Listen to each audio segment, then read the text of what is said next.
ISIS its whole entire life? What? Hold on. Seriously. Well, have a listen for yourself.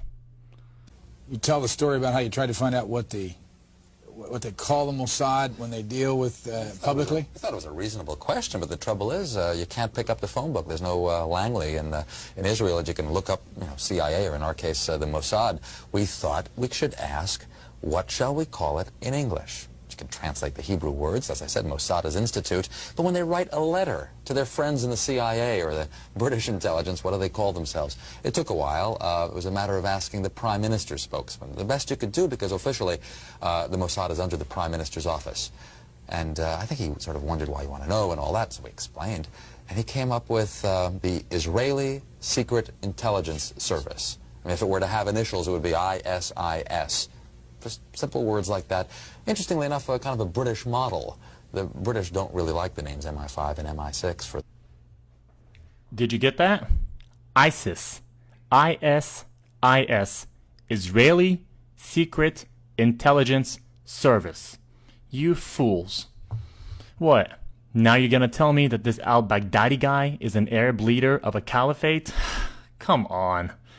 I'm sorry, but just sit down and shut your mouth, because you already know where I'm going to go with this. Yes, he is Jewish, and his name is Simon Elliott. Edward Snowden has already released documents proving that, and a French newspaper has already reported on this. But your Jewish masters in the U.S., especially your terrorist senator, John McCain, will not allow it to be publicized. And here is the same Jewish terrorist, Simon Elliott, masquerading as a leader of the Islamic Caliphate. And here he is hanging out with your senator, John McCain, orchestrating and funding the new terrorist group. This is all nothing but a charade. And do not think for a minute this is just an isolated incident. They have been doing this for a long time. It is time to round up and arrest the majority of U.S. congressmen, senators, politicians, bankers, Wall Street executives, and corporate leaders, because they are all guilty of treason.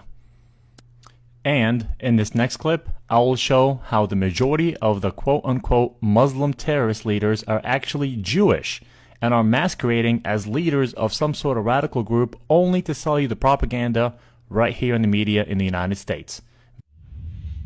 Adam Gadon, the so-called American Al-Qaeda who proclaimed himself the media maven, if you will, for Al-Qaeda, and was helping to produce a lot of these so-called Al-Qaeda videos that were all over the internet that made Al-Qaeda look really bad and made the Muslims look bad.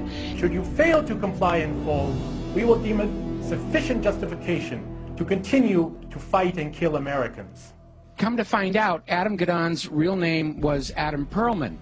And not only was he, in fact, Jewish, he was the grandson of a member of the board of the Anti-Defamation League. And if you've been following the history of the Anti-Defamation League, you will find out they've been very much involved in covertly supporting a lot of these so-called American Nazi movements. In fact, all the way back, just about the time of World War II, there was this scandal where the head of the American Nazi Party, which had a total membership of like 6, and yet they were getting all this press, was arrested for embezzling from his sponsors, which turned out to be the ADL, so that kind of blew up in their faces. So anyway, we have Adam Perlman, and he's been going around saying, I'm Al-Qaeda, see, I got a turban on my head, I'm a terrible Muslim, gotta hate me, gotta be afraid of me, and of course everybody's laughing at him now because we all know who he is. Okay, so they have brought in the understudy, and there is a new American Al-Qaeda named Yosef Al-Khattab.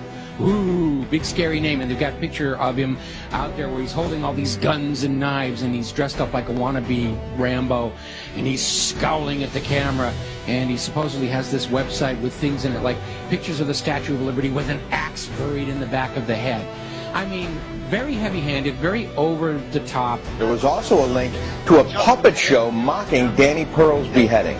Take a look.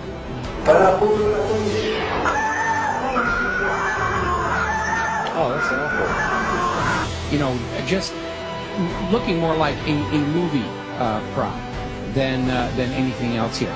So as it turns out, this is another fake. His real name is Joseph Cohen. He's a 39-year-old New York City taxi driver, as you mentioned. He called himself Yusuf al-Qaddah, but he was born Joseph Cohen here in America. He is a Jew. And he is another manufactured front to try and convince Americans that Al-Qaeda is actually here in the United States. This is why we've got to be doing this, doing surveillance on the American people and reading their email and listening to their phone calls and all this stuff, because you never know when we're going to get into a situation with the American Al-Qaeda. And it's all a front. It's a fake. He's up there. He's there to try and create an enemy that doesn't really exist, in order to justify the totalitarian treatment of the American people and to encourage us to go and attack them before they kill us. They're already here on the home front. We've got to go bomb those gosh darn Muslims, because they're infiltrating America, and they're ripping tags off of couch cushions, and they're causing global warming, and we've got to go and it's nonsense. It's all war propaganda. You guys need to listen to me very, very carefully, especially to the American audience. Your country is under attack, and it is not under attack